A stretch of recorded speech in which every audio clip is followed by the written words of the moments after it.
The morning the letter appeared, I thought my heart would stop. It was resting on the kitchen table, yellowed, trembling at the edges, with my handwriting staring back at me like a ghost from another life. It had been 40 years since I sealed that envelope. 40 years since I promised myself I would never, ever open it again. The return address had faded, but the name inside, his name, was as clear in my mind as the day he first whispered it against my ear. Thomas Whitmore, the man I loved, the man I left, the man whose secret I buried beneath decades of silence. I felt my knees weaken. The kettle screamed on the stove, and for a moment, I thought it was my soul wailing from somewhere deep inside. I sat down, trembling, the old wood chair creaking under the weight of years and memories. I didn't know how the letter had resurfaced. My granddaughter, Lily, had been cleaning the attic the day before. She said she found a box labeled "Do Not Open." She laughed when she told me. I didn't. As I touched the envelope, I felt the heat of a summer afternoon from 1978, the scent of lilacs, the echo of laughter, and the beginning of a love I thought would last forever. But love, like time, can be cruel, and sometimes it hides more than it heals. When I finally tore it open, I could feel my heart racing faster than it had in years. Inside were 3 words that would change everything I thought I knew about my past. She is alive. My hand shook. My teacup slipped and shattered. Alive? After all these years? I whispered into the empty kitchen. Dear God, what have I done? The summer of 1978 was golden, the kind of warmth that wraps around you and makes you believe the world will never grow cold again. I was 21, freshly out of nursing school, and full of dreams that didn't yet know how fragile they were. I had come to Willow Creek to work at the town clinic, a small, white building surrounded by endless fields of sunflowers. That's where I met Thomas Whitmore, the local carpenter with hands that could build anything except the future he wanted. He came in one afternoon, holding his wrist. Got a little careless with a saw, he said with a grin that could melt the frost off any heart. I bandaged him up, and when he thanked me, his eyes lingered just a second too long. That's how it began, with a cut, a laugh, and the quiet hum of something neither of us dared to name. We started meeting after my shifts. He'd wait by the old oak tree near the river, and we'd talk about everything. His dream of opening a furniture shop, my wish to travel the world. But more than anything, we talked about belonging. He told me once, "You make this town feel like it's not small anymore." By July, everyone could see it. The way I blushed when I saw him. The way he said my name like it was music. And one evening, under the fading light of the sunset, he kissed me. It was soft, uncertain. The kind of kiss that asks a question before giving an answer. But the answer came quickly. I loved him. Completely. We spent that summer hiding from the world. Picnics by the river, stolen moments in his workshop, his scent of sawdust and soap lingering on my skin long after I went home. I thought love was enough. I thought nothing could break what we had. But that same summer, something changed. I missed a period, then another, and one quiet August morning, standing in the small clinic bathroom, I realized the truth. I was pregnant. I remember staring at the mirror, the faint sound of cicadas outside, my hands trembling as I whispered, "Oh, Thomas, what are we going to do?" That night, I went to find him. He was in the workshop, humming, sanding the edge of a cradle he was building for someone else's baby. I almost laughed, almost. When I told him, he went still. Then he looked at me with eyes full of fear and wonder. "We'll figure it out," he said. "I promise." But promises are fragile things. And by the end of that summer, the world we built began to crack, piece by piece.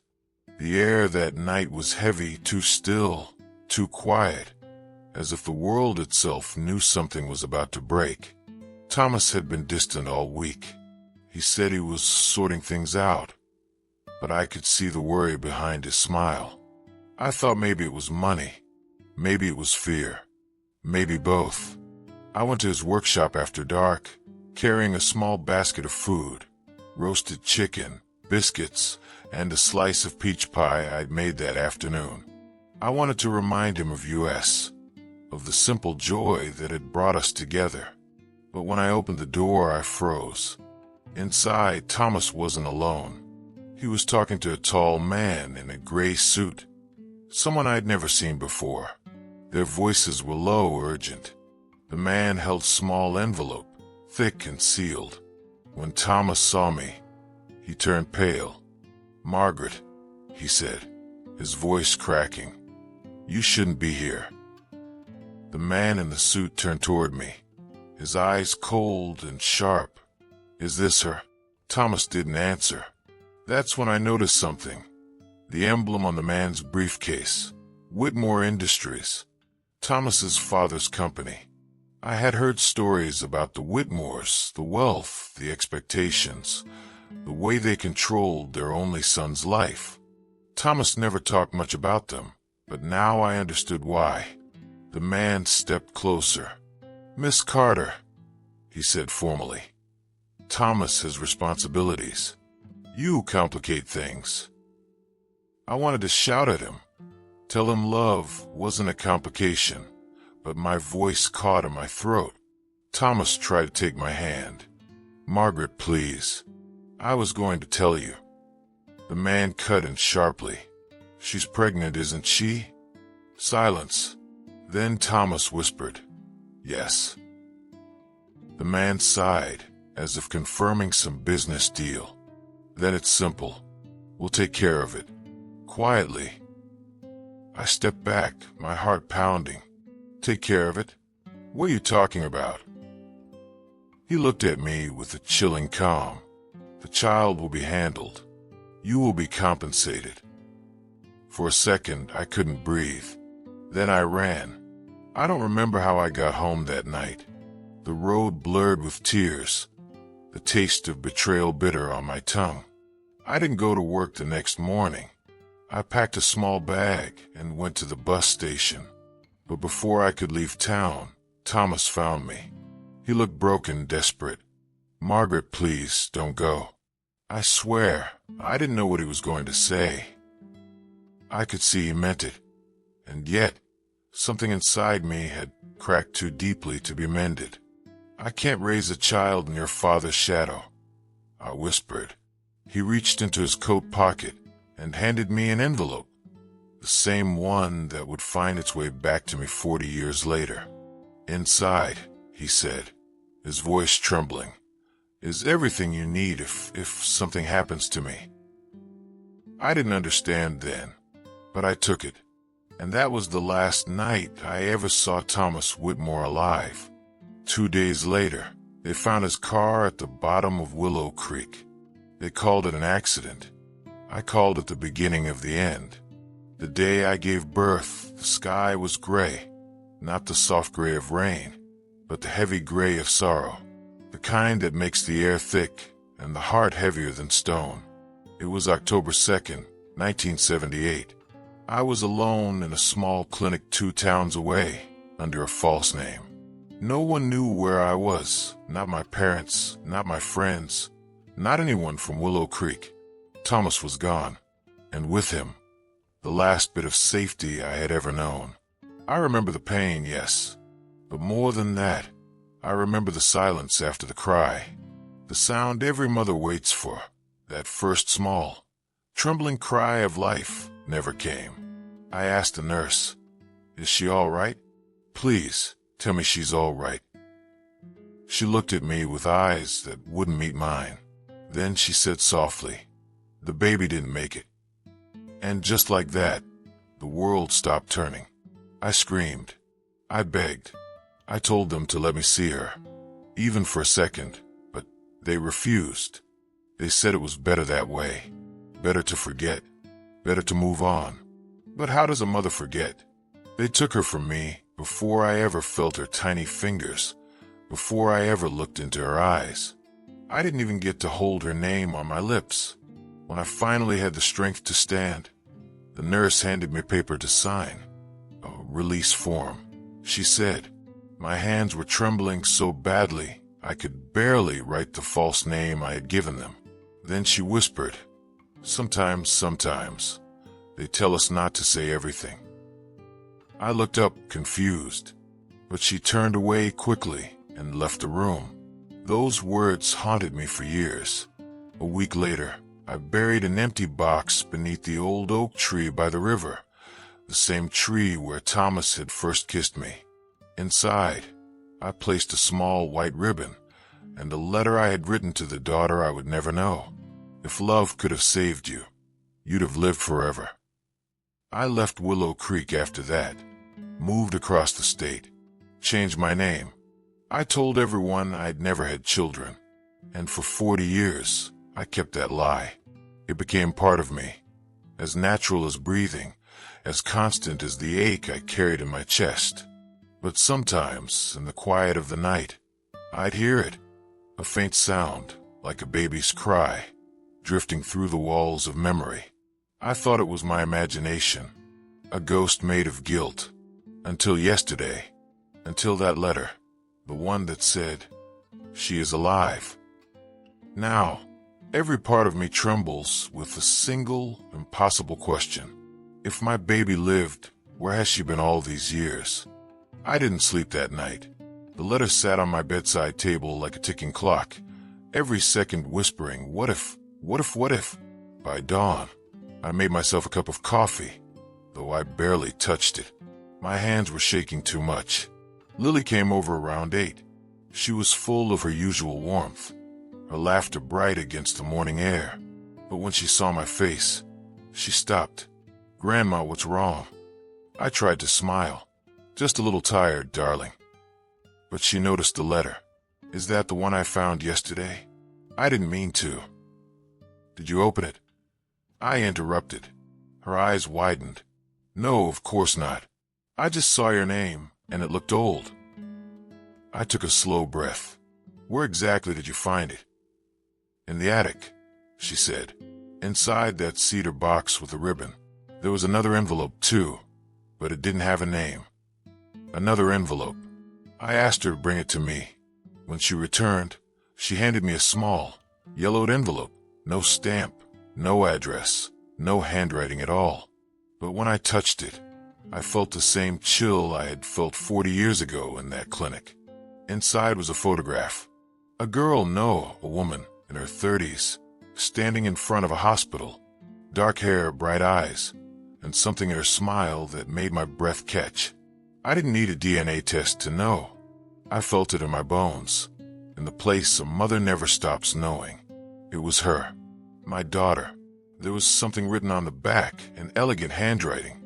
She's been looking for you, but they told her you were dead. The room began to spin. I had to sit down. Grandma, Lily's voice was faint, distant.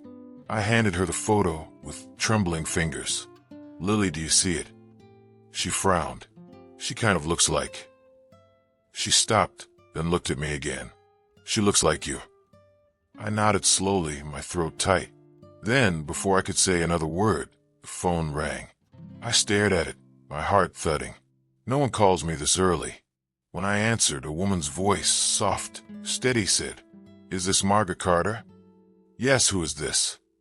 There was a pause. Then, "My name is Anna Whitmore. I believe you're my mother." For a moment, all I could hear was the hum of the old refrigerator and my own breathing. I wanted to speak, to say her name, but the sound caught somewhere between my heart and my mouth. Finally, I whispered, How did you find me?"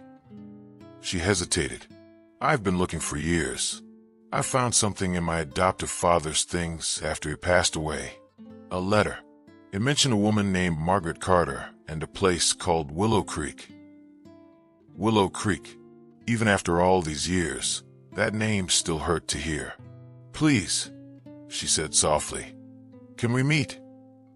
I didn't answer right away, because behind her voice, gentle, trembling, there was something else.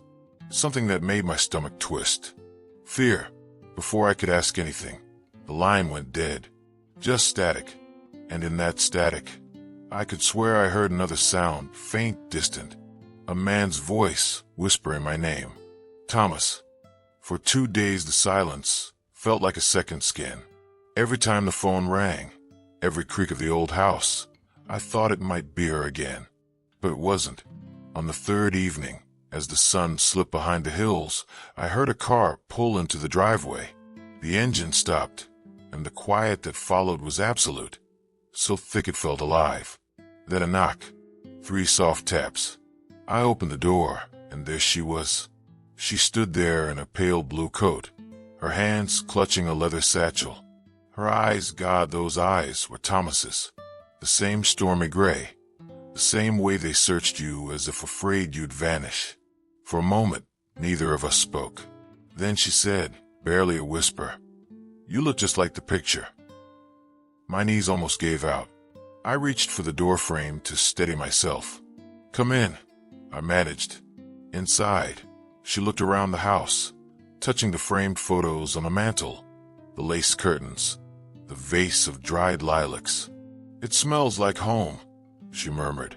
I wanted to tell her it could have been, that it should have been, but the word stuck in my throat. Finally, I asked, "How much do you know?" She opened her satchel and took out a folder, thick, worn at the edges. She spread its contents on the table. Hospital records, newspaper clippings, an adoption certificate dated October 5th, 1978. Name of child, Anna Whitmore. Mother unknown. Father, Thomas Whitmore. My breath caught. They listed him. She nodded. The adoption papers were arranged privately. A man named Harold Whitmore, Thomas's father, paid the hospital directly. He told the couple who adopted me that my mother died giving birth. I pressed a trembling hand to my mouth. "Dear God, I found his letters," she continued. "After my adoptive father died, I was cleaning out his desk. There was one sealed envelope marked for Anna when she's ready. Inside was a photo of you and Thomas by the river." I remembered that day. The sunlight, the smell of wet grass, the way he had held me as if the world were ours. Anna looked up. "I've been trying to find you for 5 years, but someone kept stopping me. Emails deleted, letters returned, even a man following me once outside my apartment. He said I should stop digging." I felt the old fear stir inside me, the kind I thought had died decades ago. "Did you see his face?" She shook her head. "No, but he had the same ring my adoptive father used to wear, a silver crest. Whitmore Industries." For a long time, neither of us spoke.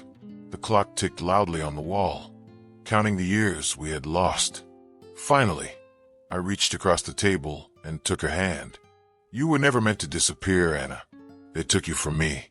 They took everything." Her fingers tightened around mine. "Then let's take it back."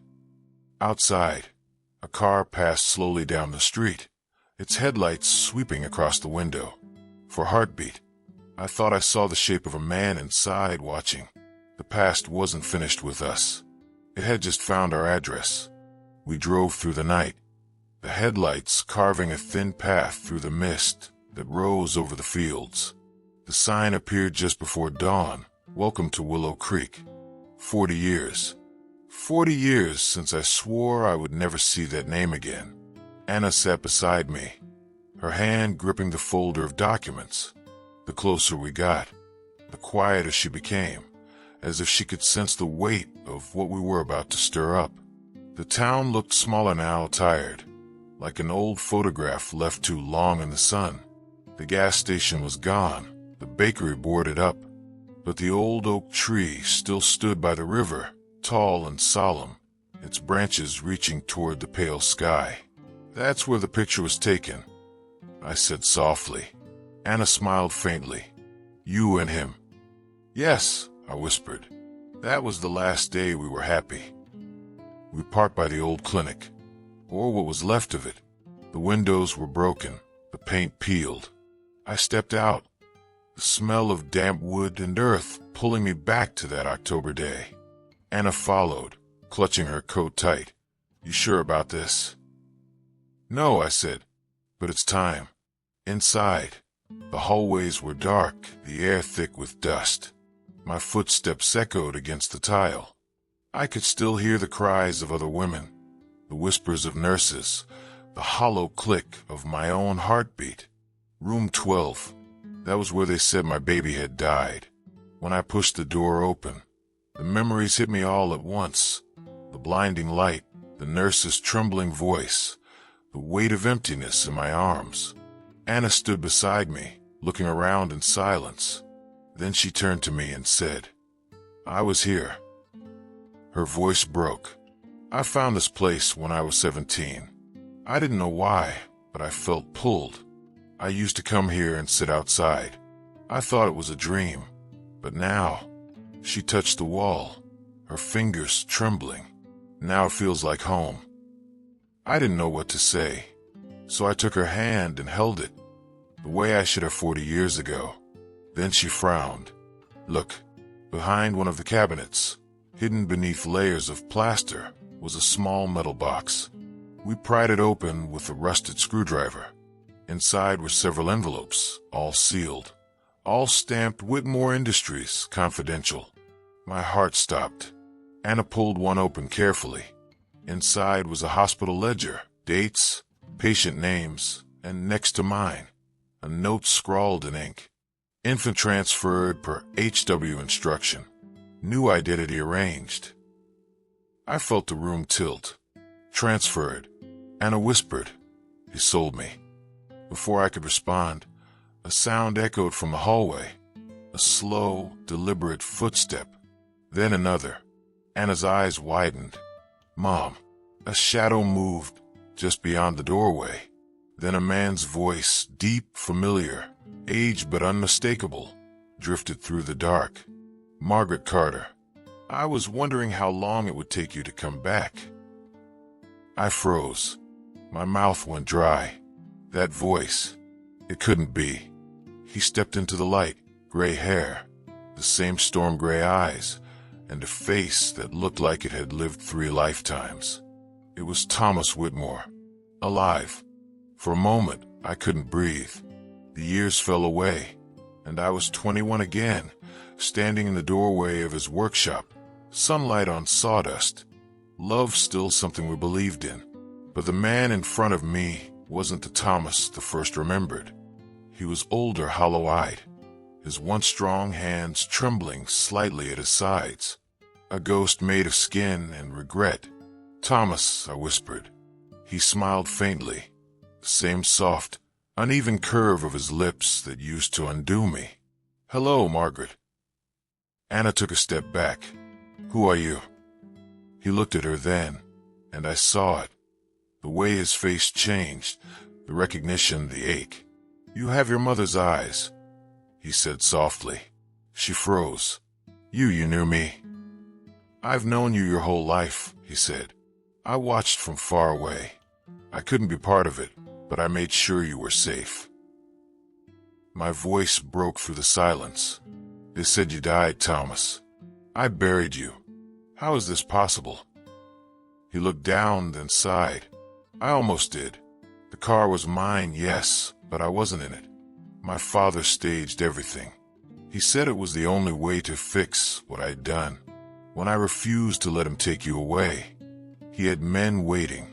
I barely got out alive. I felt dizzy. You fake your death." "I had no choice," he said. "Your life was in danger too. He told me if I ever tried to find you, he'd make sure you and the baby disappeared forever. I thought I could protect you by staying dead." My eyes burned, and yet she was taken anyway. Thomas's face twisted with pain. "I didn't know, Margaret. I swear to you, didn't. He told me the baby was stillborn. I believed him. I buried an empty coffin." The words tore something open inside me, a grief that had slept for decades. Anna's voice trembled. "And me? All those years? Who was I to you?" He looked at her with tears in his eyes. "You were everything. The only thing I ever wanted to protect. When I found out you were alive, it was too late. Your grandfather had you adopted overseas under a new name. I followed every lead, but he was always one step ahead. Anna stepped closer, her voice shaking with anger. "So you watched me grow up from a distance? You let me think my parents were dead." Thomas nodded slowly. "I thought I was keeping you safe. The people my father worked with, they were dangerous, Anna. The money, the contracts. He would have destroyed anyone who got in his way." I could feel my hands trembling. And now, why come back after all these years? He looked between us, his expression haunted, because Harold Whitmore is dying, and before he does, he's trying to erase the last evidence of what he did. He sent someone to watch you both. Anna's face paled. "The man who followed me." Thomas nodded. "He's not done. He'll come for the files we found. That's why I came back. To finish it. To end what he started." I wanted to believe him. I wanted to forgive him. But 40 years of pain doesn't vanish with one confession. "Thomas," I said softly, "you should have told me." He stepped closer, his voice breaking. "I never stopped loving you, Margaret. Not for a single day." Then, suddenly, a noise outside, a car door slamming. Headlights swept across the broken windows. Anna turned toward the sound. They found us.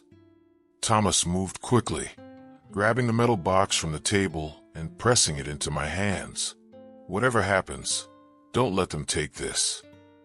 The next sound was glass shattering. A warning shot through the window. Thomas pushed us toward the back door. "Go," he shouted. "I'll hold them off." "Thomas, go." And before I could stop him, he disappeared into the dark hallway, toward the ghosts of the past and the danger waiting for all of us. The first gunshot shattered the silence. It echoed through the clinic like thunder, tearing through 40 years of buried secrets. "Run," Thomas shouted again. Anna grabbed my hand, and we stumbled through the back hallway, the floor creaking beneath our feet. Dust fell from the ceiling with every blast. My heart pounded so loud I could barely hear my own breath. We burst out the rear door into the open night. The air was cold, the moon hidden behind clouds. Behind us, the clinic windows glowed with sudden orange light, flames licking through the old wooden frames. Thomas had set it on fire. He was going to burn the evidence, burn the past. "Mom," Anna gasped, "we can't just leave him." I turned back. Through the smoke, I saw his shadow in the window, a lone figure standing against the light, holding something close to his chest. He looked at me one last time, and even through the flames, I saw him mouth the words, "I'm sorry." Then the roof caved in. "Thomas," I screamed. Anna pulled me back.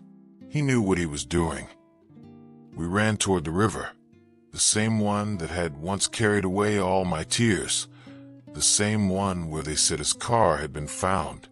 The woods were alive with firelight, our shadows long and trembling against the trees. We didn't stop running until we reached the water's edge. I fell to my knees, gasping for air.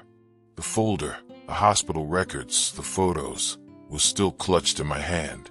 Half of it was singed, the papers curling from the heat. Anna knelt beside me, her face streaked with smoke and tears. "He saved us." I shook my head, staring at the burning skyline of Willow Creek. "No," I whispered. "He saved what was left of us." For a long moment, we said nothing. Only the crackle of fire in the distance and the steady rush of the river filled the night. Then Anna turned to me. "What happens now?" I opened the box Thomas had given me before we ran. Inside was a single item, small velvet pouch. I untied it with trembling fingers. Inside was a gold locket. When I opened it, I found 2 tiny photographs, one of Thomas, one of me, and between them, a curl of baby hair. On the back, engraved so faintly I almost missed it, were the words, "For the day she finds you." I broke then, not from pain, but from the unbearable mix of love and loss that had followed me all my life.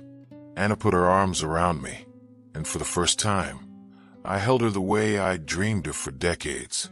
We stayed there until the fire was nothing but embers on the horizon. When dawn came, we saw the first police cars on the road leading into town. But we didn't wait for them. We walked away from Willow Creek, from the ghosts, from the lies, from everything that had stolen our time. As we reached the ridge, I looked back one last time. The clinic was gone. Thomas was gone. But the truth, our truth, had survived the fire. The house is quiet now. Morning light filters through the curtains, touching everything with that soft gold that makes the world look forgiving, even when it isn't. It's been 6 months since the fire in Willow Creek. 6 months since I found my daughter. 6 months since Thomas died again. I still hear the river sometimes when I close my eyes. I still dream of him standing at the edge of the water, smiling the way he did that first summer. And in those dreams, I'm 21 again, barefoot, laughing, not yet haunted by what the world can take from you. But this morning isn't for dreams. It's for the truth. On the kitchen table lies a fresh sheet of paper.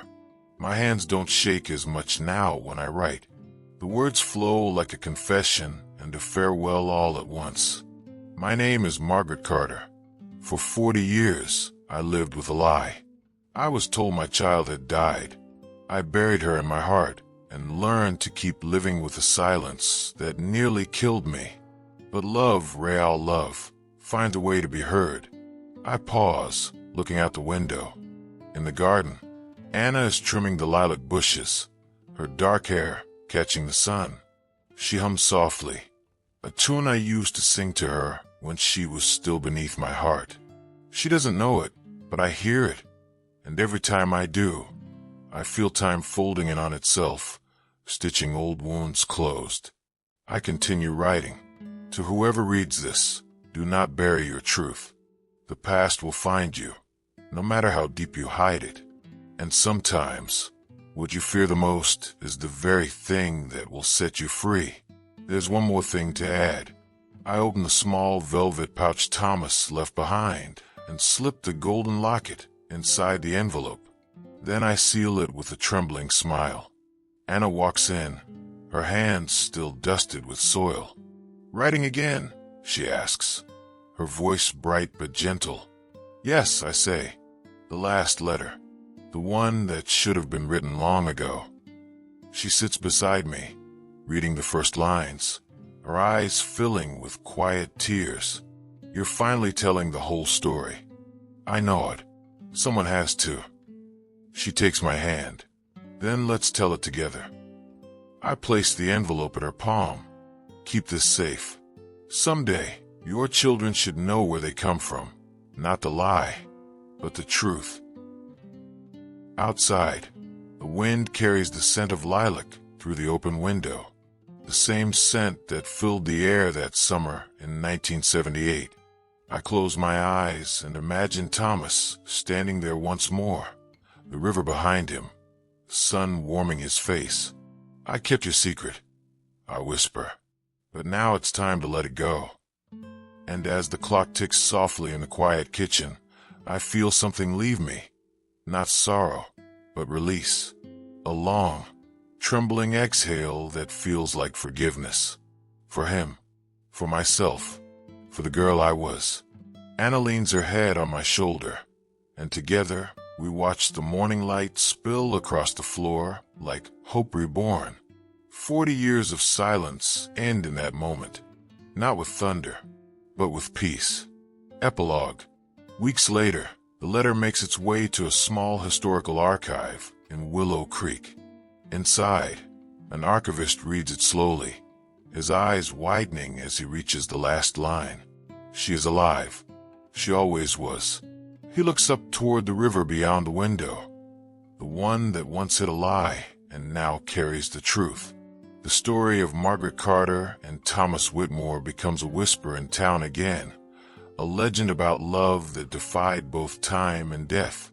And somewhere, In a quiet house surrounded by lilacs, a mother and daughter laugh together under the same sunlight that once watched them lose everything and find it all again.